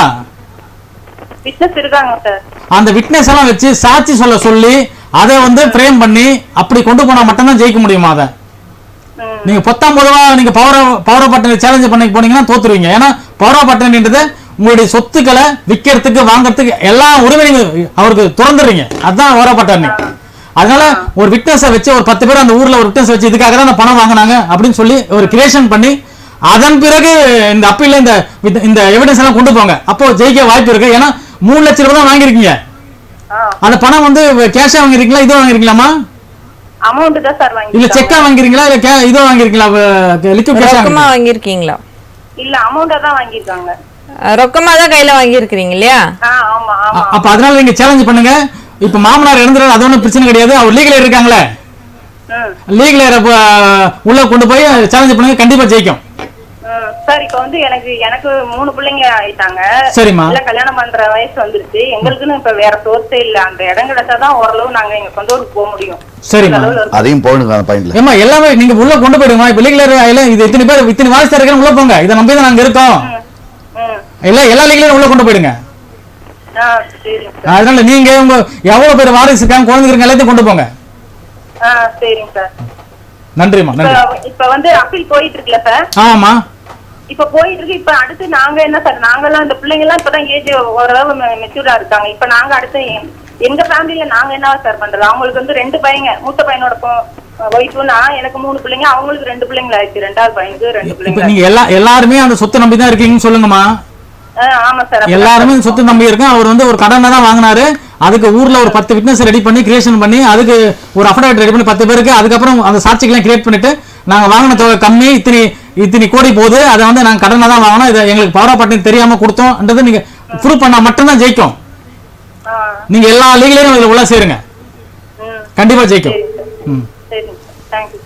நிகழ்ச்சி அழைத்தமைக்கு மிக்க நன்றி சார். இந்த பவர் ஆஃப் அட்டார்னிங்கிறது வந்து நிறைய பேர் தெரியாமையே கொடுத்துட்றாங்க. நீங்க சொன்னது போல, அதாவது உங்களுக்கு கடன் வேணும் அப்படின்னா வங்கி மூலமாவோ இல்ல வந்து வட்டிக்கோ வாங்கலாமே வழிய உங்கள் சொத்து அப்படிங்கிற ஒரு விஷயம்னு வரும்போது யாருக்குமே பவர் ஆஃப் அட்டார்னிங்கிற ஒரு விஷயத்த கொடுத்துடாதீங்க. ஏன்னா கிட்டத்தட்ட அது அவங்களுக்கு உரிமையான ஒரு சொத்தாகவே மாறி விடுகிறது. இது ஒரு தேவையான விழிப்புணர்வு ஏற்படுத்தினீங்க சார், மிக்க நன்றி சார். இந்த முதியோர் இல்லங்கள் தொடர்ந்து இந்த ஆர்கன் திருட்டு குறித்து இது வந்து ஒரு சப்தம் இல்லாம பல வருஷமா நடக்குதுன்னு நினைக்கிறேன். ஏன் அப்படின்னா எனக்கு ரொம்ப நாளா எனக்கு ஒரு 10-12 வருஷம் முன்னாடி இருந்து எனக்கு இந்த ஆசை இருக்கு. முடியாதவங்க ரோட்ல இருக்காங்க அப்படின்னா சில இதெல்லாம் பண்றாங்க. நான் கூட்டு போய் ஒரு ஆண் பெண் வாலண்டியர் கூட்டு போயிட்டு அவங்கள முடிவெட்டி குளிப்பாட்டி அவங்கள்ட்ட கவுன்சிலிங் பண்ணி அவங்க குடும்பத்தோட சேர்க்கணும்னு ஆசைப்பட்டேன். அப்போ எனக்கு வந்து ரொம்ப சீனியராக இருக்கக்கூடிய ஒருத்தரும் அது ரிட்டையர்டு இப்போ ஆகிட்டார் போலீஸ் ஒருத்தர். செந்தில் நிறைய விஷயம் இருக்குது பார்த்தா நல்லா இருக்கும். அவங்க சோறு கொடுக்கணுவானுங்க, அதாவது என்ஜிஓஸும் சோறு கொடுக்கணும், நல்லா இருக்கான். கெட்டவன் சோறு கொடுத்து அவங்க மயங்கிட்டான். அவங்க ஹெல்ப் பண்ற பேர்ல இன்னொருத்த வந்து கூட்டு போயிடுவான். ஆர்கன் கிட்னி திருடுறது மெயினாக நிறைய நடக்கும். அதனால கிட்னி லிவர் டிரான்ஸ்பிளான்டேஷன் நிறைய இருக்கும். ஸோ எனக்கு தெரிஞ்சு இதெல்லாம் கேர்ஃபுல் ஆகணும், இல்லைன்னா நாளைக்கு நம்ம மாட்டிப்போம். அப்படின்றனால கோர்ட்டுக்கு போகணுமா, நம்ம அந்த ஆர்டர் வாங்கி அவங்களோட சப்போர்ட்டோட இந்த மாதிரி பண்ணிட்டு கூட போலீஸோட போய் பண்ணாதான் முடியும். அதனால தயவுசெய்து ஆர்வத்தில் இருக்கக்கூடிய நல்லது செய்யணும்னு நினைக்கிறவங்க கூட கேர்ஃபுல்லா இருங்க. அதே மாதிரி எனக்கு என்ன சின்ன ஹெல்ப் பண்ணுன்னா கவர்மெண்ட் வந்து போய் செக் பண்ணணும். இப்போ எவ்வளவு பேர் இருக்காங்களோ வந்தாங்கன்னா பிரிட்ஜ் கடை, இப்ப நிறைய பிரிட்ஜ் கட்டுறதுனால பிரிட்ஜ் கடை ஃபுல்லா பெரிய பெரிய உட்காந்துட்டாங்க. ஷெல்டர் நைட் ஷெல்டர்னு சொல்லி கார்பரேஷன் வச்சிருக்காங்க. இரவு நேரத்தில் கொடுத்தா கூட அவங்க வெளியில போயிட்டு நைட் அவங்க தங்கிக்கலாம். நைட்ல கஞ்சா அடிக்கணும், இவங்களை வந்து அட்டாக் பண்ண வாய்ப்பு இருக்கும். ஒரு வயசானவங்க ஒரு பாட்டி கிட்ட அமௌண்ட் திருடி போயிட்டான். ஒரு நார்த் இந்தியால வந்திருக்க ஒரு 500 பேர் கொண்ட கும்பல் இப்ப கொளத்தூர் பிரிட்ஜ் கிட்ட தான் அவன் தங்குறதா தகவல். நீங்க கேட்கும்போது குறுக்கிடுறதுக்கு மன்னிக்கிறேன். எவ்வளவு விஷயங்களை அரசாங்கம் வந்து முன்னிலைப்படுத்தி நடத்துது, நிறைய இல்லாத நபர்களுக்கு உண்டான தேவையான விஷயங்கள் நடத்துது. ஏன் இன்றைக்கு வந்து இன்றளவும் தமிழ்நாட்டில் வந்து பிச்சைக்காரர்களின் எண்ணிக்கையோ தெருவோரங்கள் வசிக்கக்கூடியவர்கள் எண்ணிக்கையோ அதிகமா இருக்கு. அவர்களின் நலன் காக்க என்ற ஒரு தனிப்பட்ட இடமோ அதற்குண்டான காப்பகங்களோ அரசாங்கத்தின் தரப்புல பெருமளவுல ஏன் வெளியில இது வந்து எந்த அரசு வந்தாலுமே அவங்க ஏதோ நீ சொல்லாம நானே நாளைக்கு ஒரு அரசாங்கத்துக்கு வந்தா நான் ஒரு முதல்வர் கூட நல்லது செய்யணும்னு நினைப்பேன். இது வந்து இயல்பு. ஆனா இப்ப நான் ஒரு ஏரியால இருக்குன்னு வச்சுக்கோங்க, அந்த ஏரியால பிளாட்ஃபார்ம் கடைகளை போடுறாங்க. இந்த கடைக்காரங்க ஏழைன்னு நினைக்கிறீங்களா? நான் சேலஞ்ச் பண்றேன். நான் யாரெல்லாம் போய் நீங்க கடைக்காரர்களை பத்தி பேசல, பிளாட்ஃபார்ம் கடைக்காரர்கள் சொல்றேன். பிளாட்ஃபார்ம் கடைக்காரர்கள் பிளாட்ஃபார்ம் இருக்கவங்க சொல்றேன். அவங்க ஏதாவது சும்மா இருக்கவங்க கூப்பிட்டு என்ன பண்றாங்க, ஒரு கடையை போட்டு உட்கார வச்சு அவங்க சும்மா உட்கார வச்சுறாங்க. இவங்க எல்லாமே நம்ம வீட்டுல எவ்வளவு அதிகமான நகை பணம் இருக்குது. இவங்களுக்கு ஓசிலேயே வந்து 30 வருஷமா இருக்குன்றாங்க. ஒருத்தர் பிசினஸ் ஏமாந்துட்டாரு, தோத்துட்டாரு, கையில பைசா இல்லைன்னா ஒரு வருஷத்துல ரோட்ல வர தன்மானத்தை விட்டு உட்கார்ந்தாருன்னா நியாயம். நான் 30 வருஷமா இங்க கடை போட்டிருக்கேன், 20 வருஷமா கடை போட்டிருக்கேன்னா இவர்கிட்ட வாங்கி சாப்பிடக்கூடிய யார் காவலர் யாரு, இவர்கிட்ட வாங்கி சாப்பிட கவுன்சிலர் இல்ல அவங்க கவுன்சிலர் பேர் சொல்லிக்கூடிய அல்லக்கைகள் யாரு, இந்த மாதிரி எடுத்தீங்கன்னா இவங்க வாரம் நம்ம கூட சொல்லுவாங்க. சமூகத்துல இருந்து விபத்தாடு போது ஒதுங்கி போங்கன்னா உடனே போன் தலைவா அவங்க பாவம் தலைவா ஏழைங்க தலைவா அப்படி சொல்லிட்டு அதே அந்த அவங்க கிட்ட போய் 200, 300, 500 பிச்சை எடுக்கும்போது கஷ்டமாயிடுது. அப்ப அந்த இடத்துல என்னன்னா பொது இடத்தை வந்து ஆக்கிரமிப்பு பண்றாங்க. இது நாளைக்கு என்ன சின்ன கடை ரோட்ல ஸ்டூல் போடுறது, அப்புறம் ஒரு பெரிய கடை போய் ஆயிடுது. இந்த இவங்கள இருக்க அந்த பிளாட்ஃபார்ம் இருக்கவங்கலாம் இவங்க எல்லாம் பாத்தீங்கன்னா அங்க வந்து ஒரு ஹெல்ப் பண்றது, இல்ல அவங்களுக்கு ஏதாவது ஒரு விஷயங்கள் சொல்றது, இந்த மாதிரி போய் நைட் அப்புறம் கஞ்சா அடிக்கிறோம் ஒண்ணு சேருது. இது எல்லாமே நாட் ஒன்லி போரூர் பிரிட்ஜ் கீழே இல்ல, கொளத்தூர் பிரிட்ஜ் எங்கெல்லாம் பிரிட்ஜ் கட்டினா அவங்க கீழே எல்லாம் பாத்தீங்கன்னா இருப்பாங்க. இவங்களையே அப்புறப்படுத்தல. இதுக்கு என்னன்னா அரசாங்கம் முதல்வரே டைரக்டா வரணும் அவசியம் இல்ல, ஒரு ஐபிஎஸ் டைரக்டா வரணும் அவசியம் இல்ல. எதுக்காக எல்லா இடத்துலயும் வந்து முதல்வர், துணை முதல்வர், மினிஸ்டர், எம்எல்ஏ, எல்லாமே ஆசைப்படுறாங்க எனக்கு ஒரு போஸ்டிங் கொடுங்க. அப்ப போஸ்டிங் கொடுத்தவங்க எல்லாம் வந்து கட்சி மீட்டிங் மட்டும் தான் வருவீங்களா? பொது விஷயத்துக்கு யாரும் எனக்கு செய்ய மாட்டீங்களா? அப்ப அதே மாதிரி வந்து அதிகாரிகள் இருக்கீங்கன்னா இந்த அதிகாரிகள் நீங்க வரும்போது ஒரு தடவை நீங்க அதிகாரியா இருந்தா நல்லது செய்யணும். அவங்க வந்து செக் பண்ணி எடுத்து ரிமூவ் பண்ணோம், ரெண்டாவது ரிமூவ் பண்ணோம், மூணாவது ரிமூவ் பண்ணோம். அப்ப என்னன்னா அதுக்கு அடுத்து அப்படி பண்றாங்களா? அரசாங்க டைம் வேஸ்ட் பண்ற, அரசாங்க சோர்ஸ் வேஸ்ட் பண்ற அப்படின்ட்டு அவங்க கிரிமினல் வழக்கு தொடரக்கூடாது. இதெல்லாம் பண்ணணும். இது பண்ணாதான் நாடு நல்லா இருக்கும். இது எந்த ஜாதி, மதம், இன, மொழி, கட்சி பாகுபாடின்றி இதை மனிதநேயமா பார்த்தா மட்டும்தான் இதை செய்ய முடியும், இவங்களை காப்பாற்ற முடியும். உறுப்பு திருட்டு மறைமுகமாக பல கோடிகள் நடந்து கொண்டிருக்கிறது. மக்கள் எச்சரிக்கை தேவை, சமூக சேவை எச்சரிக்கை தேவை. நல்ல சமூக சேவை இருக்கிறாங்க, திருட்டு சமூக சேவை இருக்காங்க, அவங்களை அடையாளம் கண்டு இனம் கண்டு நல்லது செஞ்சுக்கிறோம். உதவி செய்யணும்னு எண்ணம் இருந்தா மட்டும் போதாது, அதற்குண்டான சரியான இடத்துல கொண்டு போய் சேர்க்கணும். அதற்குண்டான சரியான விழிப்புணர்வு இந்த தருணத்தில் ஏற்படுத்தியிருக்கிறீங்க. மிக்க நன்றி சார். நிகழ்ச்சியின் அடுத்த அழைப்பாளர் வணக்கம் புகார்பட்டி, யாருங்கிறது அழைக்கிறீங்க? ஹலோ வணக்கம்மா, உங்க பேர் எந்த மாவட்டத்துல இருந்து அழைச்சிருக்கீங்க? என் பேர் சாந்தாங்க, நான் சென்னை மயிலாப்பூர்ல இருந்து பேசுறேன். சொல்லுங்கம்மா, உங்க புகார் என்ன? நான் வந்து 1988ல அம்பத்தூர்ல ஒரு லேண்ட் வாங்கினேன் மேடம். சரிங்க. அந்த லேண்ட்ல வந்து எங்களோட ஹஸ்பண்ட் பேர்ல தான் நான் வாங்கினேன். அது சரிங்க. அது வந்து அவர் பேரு அந்த லேண்டோட அந்த என்ன சொல்றது என்கம்பரன்ஸ் சர்டிபிகேட் ஈஸி அவரோட பேர் இருக்கு, டோட்டல் ஸ்கொயர் ஃபீட் இருக்கு. அதுல சர்வே நம்பர் 2 நம்பர் வரது எங்களை ஏமாத்தி அவங்க வித்துட்டான். அதுல ஒரு சர்வே நம்பர் விட்டு போயிருக்கு. ஆனா மீதி எல்லாம் கரெக்டா பிளாட் நம்பர் இருக்கு, அவர் பேர் இருக்கு, சர்வே நம்பர் இருக்கு, எல்லாமே இருக்கு. அப்ப நான் என்ன பண்ணணும்? சரி, இணைப்புல இருங்க. கங்காதரன் சார் வணக்கம்மா. இப்போ அந்த இடம் வந்து காலியா இருக்கா, என்னமா இருக்கு? அது போய் பார்த்துட்டு நாங்க வந்தோம், போலீஸ் கம்ப்ளைண்ட் கொடுத்தோம். அது அந்த ஆளையும் அந்த வித்தவரோட போய் மீட் பண்ணோம் நாங்க. சரி. அவர் இல்ல உங்க பேர்ல தான் இருக்கு, எல்லாம் கரெக்டா தான் இருக்கு, போங்க அப்படின்னு சொல்லி திருப்பியுமே எனக்கு டக்குன்னு புரியல. அந்த சர்வே நம்பர் இல்லன்னு சொல்ல தெரியல அவனுக்கு அந்த டைம்ல எனக்கு. அதனால நான் அதுக்கப்புறம் அவனை மறுபடியும் போய் மீட் பண்ணலான்னு போனா அவன் அந்த வீட்லயே இல்ல, காலி பண்ணிட்டு போயிட்டான். எங்க இருக்கானே எனக்கு தெரியாது. அம்மா ஒண்ணு இல்லம்மா, இப்போ அந்த இடம் வந்து சர்வே நம்பர் மாறி இருக்கலாம், ஆனா அந்த இடம் காலியா இருக்கா இல்லையா அதை மட்டும் சொல்லுங்கம்மா. இல்ல இடம் காலியா தான் இருக்கு. இடம் இருக்கு. 440 ஸ்கொயர் ஃபீட் பின்னாடி பக்கத்துல இருக்கிறவங்க வந்து எடுத்துட்டாங்க. வேற ஒருத்தவங்க வந்து ஓனர்ன்றாங்க. இல்ல எடுத்துட்டாங்க, அவங்களே வீடு கட்டிக்கிட்டாங்க, அவங்களா எடுத்து. ஓ, இதுல ஒரு 1500 ஸ்கொயர் ஃபீட் தான் இப்போதைக்கு அப்படியே தான் இருக்கு, வேக்கண்டா இருக்கு. சரி சரி சரி சரி. சொல்லி வச்சுட்டு வந்திருக்கோம் எல்லார்கிட்டயும். அப்புறம் ஒரு அட்வொகேட்டையும் போனோம். அவர் ஆமாமா நீங்க தான் வாங்கிருக்கீங்கன்னு சொன்னாரு. எனக்கு அப்புறம் வேற ஒருத்தர் வாங்கியிருக்காரு. அவரும் வந்து அவரை போய் இவர் மீட் பண்ணாரா, அவரு இவனை மீட் பண்ணாரா தெரியாது. இவர் வந்து திடீர்னு உங்களோடதே இல்ல, இது உங்களோட ஈசில வந்து உங்க நம்பரே வரல அப்படின்னு 4 வாட்டி உங்களுதுன்னாரு. அதுக்கப்புறம் இது உங்களுது இல்லன்னு சொல்லி அவர் அப்படி சொல்லிட்டாரு. சரி அம்மா, அவர் மேல கம்ப்ளைண்ட் கொடுத்தீங்களாமா? யார் மேல? உங்களுக்கு வித்தாரு அவர் மேல? அதெல்லாம் போலீஸ் ஸ்டேஷன்ல நாங்க கொடுத்தோம். நாங்க சரிம்மா, என்னம்மா கம்ப்ளைண்ட்? நிறைய கேஸ் இருக்குமா, எல்லாம் நிறைய இருக்கு. அவர் மேல கம்ப்ளைண்ட் கொடுத்துருக்காங்க. நாங்க ஏன் ஒண்ணும் பண்ணாம இருக்காங்கன்னு தெரியல. நான் வந்து கமிஷனர் ஆபீஸையும் போய் பார்த்தேன். ஜார்ஜ்னு ஒருத்தர் இருந்தார் தெரியுங்களா? ஆமா ஆமா. அவரையும் போய் பார்த்தேன். அவர் தான் என்ன போய் போலீஸ் ஸ்டேஷன்ல போய் மீட் பண்ணுங்கன்னு என்ன அனுப்பி விட்டாரு. ஆனா இந்த கோபால் சிங்ன்றவர்கிட்ட தான் நான் வாங்கினேன். சரி சரி. இப்ப அவர் எங்க இருக்காருமா? அவரு வந்து புதுப்பட்டு அந்த அம்பத்தூர்லயே ஒரு இடத்துல இருக்காரு. இங்க புதூர். ஓகே ஓகே ஓகேம்மா. ஓகே ஓகேம்மா, நிகழ்ச்சி முடிஞ்சு உங்களுக்கு தொடர்பு கொள்றேம்மா. Okay sir, thank you. இப்போ இந்த ஆக்கிரமிப்புலயே பாத்தீங்கன்னா இன்னைக்கு கூட ஒரு தகவல் வந்தது. சென்னையில ஃபேமஸான கோயில் வந்து கச்சாலீஸ்வரர் கோயில், அது HRNC இந்து சம்பந்தமான கோயில். அந்த கோயில வந்து மாற்று மதத்தவருக்கு வந்து பட்டா வழங்கி அதை அனுமதியின்றி அவர் கட்டிட்டு இருக்காருன்னும் போது இது வந்து தேவையில்லாத மத கலவரங்களை உண்டு பண்ணோம். அரசாங்க இடத்தை வந்து ஒருத்தர் ஆட்டையை போடுறதுக்கு வந்து யார் அங்க துணை போனாங்களோ அந்த அதிகாரிகளை வந்து சஸ்பெண்ட் பண்ணக்கூடாது, டிஸ்மிஸ் பண்ணணும், கிரிமினல் வழக்கு தொடரணும். இது நடக்கல. இப்போ ஒரு குறுஞ்செய்தி ஒருத்தர் அனுப்பிச்சாரு, இந்த மாதிரி இருக்குது அப்படின்னு நம்ம பேசுறதுனால புகார்படி மூலமா இதை சொல்ல முடியுமா அப்படி கேட்டு அனுப்பிச்சாரு. அதனால நேரோட விஷயத்தை சொல்லிட்டேன். 2வது முத்திரைத்தாள். இப்போ எல்லாத்துக்கும் நம்ம தேவை என்னன்னா, இப்ப எல்லா விஷயங்களுக்கும் வந்து முத்திரைத்தாள் ஸ்டாம்ப் பேப்பர் வேணும். எந்த விஷயத்துக்கும் ஸ்டாம்ப் பேப்பர் வேணும். 20 ரூபாய் ஸ்டாம்ப் பேப்பர் எங்கேயாவது கிடைக்குதான்னு கேட்டீங்கன்னா இல்ல. 50 ரூபா ஸ்டாம்ப் பேப்பர் கிடைக்குதுன்னு கேட்டா இல்ல. அப்ப எதுக்காக இந்த வேலை ஒரு டிபார்ட்மெண்ட்ல இருக்கக்கூடிய அதிகாரிகள் ஒரு அமெண்ட்மெண்ட் போட்டு இனிமே அதெல்லாம் எடுத்துட்டு வேற கொண்டு வர போறோம்னு சொன்னீங்கன்னா எந்த டேட் லாஸ்ட் டேட்டோ அது வரையும் அந்த அவைலபிலிட்டி இருக்கணுமா கூடாதா? நிச்சயமா இருக்கணும். அப்ப எப்படி பண்ணுவாங்க? அப்ப 100 ரூபா ஸ்டாம்ப் பேப்பரை 110 ரூபாய் விற்கிறாங்க. ஒரு அரசாங்கத்துக்கு ஒரு டிசிப்ளின் இருக்கணுமா கூடாதா? அந்த துறை அமைச்சர் ஸ்ட்ரிக்டா நடவடிக்கை எடுக்கணும். அந்த அடுத்த அமெண்ட்மெண்ட் வர வரையும் இந்த 20 ரூபா முதலீடு நான் ஓப்பன் சேலஞ்ச் கொடுக்குறேன். எங்கேயாவது சப் ரிஜிஸ்டர் ஆஃபீஸ்ல போய்க்கலாம், ரிஜிஸ்டர் ஆஃபீஸ் போய்க்கலாம், 20 ஸ்டாம்ப் பேப்பர் கிடையாது, 50 ரூபா கிடையாது. பிளாக்ல வைக்கிறது 100 ரூபா ஸ்டாம்ப் பிளாக்ல வைக்கணும். அப்ப சாதாரண ஒரு 20 ஸ்டாம்ப் பேப்பர் அக்ரிமெண்ட் போட ரெண்டல் அக்ரிமெண்ட் போட கூட 100 ரூபா ஸ்டாம்ப் பேப்பர் தான் வச்சுக்கணுமா? ஒரு எழுதி வாங்க கூட 100 ரூபா ஸ்டாம்ப் பேப்பர், அதுவும் 110 ரூபா கொடுத்து வாங்கணுமா? அப்ப சட்டம்ன்றது யாருக்கு? வெறும் மக்களுக்கு மட்டுமா? அரசாங்கத்துக்கு கிடையாதா? அரசு அதிகாரிகள் கிடையாதா? இந்த இதுக்கு துறை தலைவர் யாரோ அவர் மேலேயே நீங்க வந்து தயவு செய்து வந்து கூப்பிட்டு மீட்டிங் போட்டு என்ன பண்றீங்க, வாங்குற சம்பளத்துக்கு கொஞ்சமாவது வேலை செய்யுங்க அப்படின்றத அவங்க வந்து பதிவு பண்ணணும். அமைச்சர் கூப்பிட்டு கேட்கணும், முதல்வர் கூப்பிட்டு கண்டிக்கணும்ன்றதை நான் அதில் பதிவு பண்ணேன். நிச்சயமா முத்திரைத்தாள் இருப்பு அப்படிங்கிற ஒரு விஷயத்தை வந்து அரசாங்கம் வந்து உறுதி செய்யணும். அதிகாரிகள் முக்கியமா சார் வந்து தொடர்ச்சியா சொல்லக்கூடிய விஷயங்கள் வந்து மக்கள் அதிகாரிகளாக செயல்படணும், மக்களுக்கு தேவையான எல்லா விஷயங்களும் கிடைக்க பெறணும் அப்படின்னு தொடர்ச்சியா குரல் கொடுத்துட்டு இருக்கீங்க. சொல்லுங்க சார். ஒரே நிமிஷம். இந்த இப்போ நாயை வந்து வளர்த்து நிறைய பேர் கடிச்சு இதுவாயிடுது. இப்போ நம்ம தமிழக அரசு ஒரு சட்டம் ஏற்றணும். இப்போ யார் நாய் வளர்க்குறாங்களோ அந்த நாய் கடிச்சு எதனா ஆகுதுன்னா, சப்போஸ் அது கொலை முயற்சியா இருக்குதுன்னா அந்த யார் ஓனரோ அவங்க மேல கொலை முயற்சி வழக்கு பதிவு பண்ணும். இல்ல அவங்க இறந்து போயிட்டாங்கன்னா கொலை வழக்கை பதிவு பண்ணும். அப்படின்னு ஒரு சட்டத்தை ஏற்றினாதான் அந்த நாய் வளர்க்குறதுக்கு ஒரு பயம் இருக்கும். சும்மா கையில ரோட்ல புடிச்சு போறாங்க கடிக்காதுன்றாங்க. நேற்றைக்கே ராதாகிருஷ்ணன் அவர் வந்து ரொம்ப தெளிவா சொன்னார், அவங்க நாயின் உரிமையாளர்கள் மீது நிச்சயமா நடவடிக்கை எடுக்கப்படும். இல்ல இது என்னன்னா ஒரு ஆக்ஷன் பிரச்சனை. நம்ம தமிழ்நாட்டோட சாபக்கேடு. எந்த ஆட்சி நடந்தாலும் அது ஆட்சியை சொல்ல முடியாது, அதிகாரிகள் கூட சொல்றேன். வருமுன் காப்போமா வந்த பின் பாப்போமா? சரி, விபத்து நடந்தா விபத்து பகுதி முன்னாடி நடக்கலையா?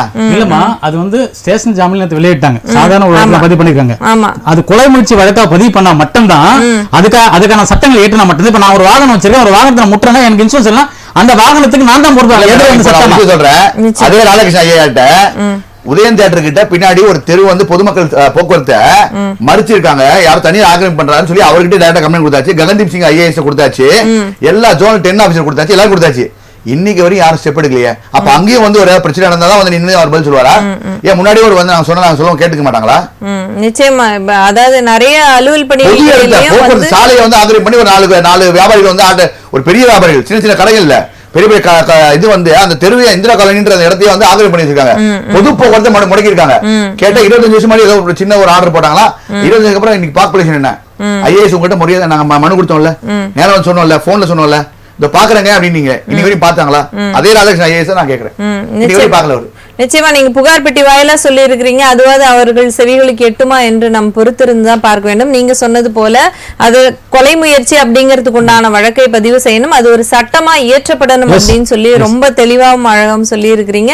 நிகழ்ச்சியில் பல்வேறு புகார்களுக்கு உண்டான தெளிவான ஒரு தீர்வு கொடுத்தீங்க. நிகழ்ச்சிக்கு வந்து பங்கு பெற்றமைக்கு மிக்க நன்றி. நீங்களும் மக்களின் குரலாக நிறைய பொதுநல பிரச்சனைகளை எடுத்து பேசி இருக்கிறீங்க சார். நிகழ்ச்சிக்கு வந்து பங்கு பெற்றமைக்கு மிக்க நன்றி.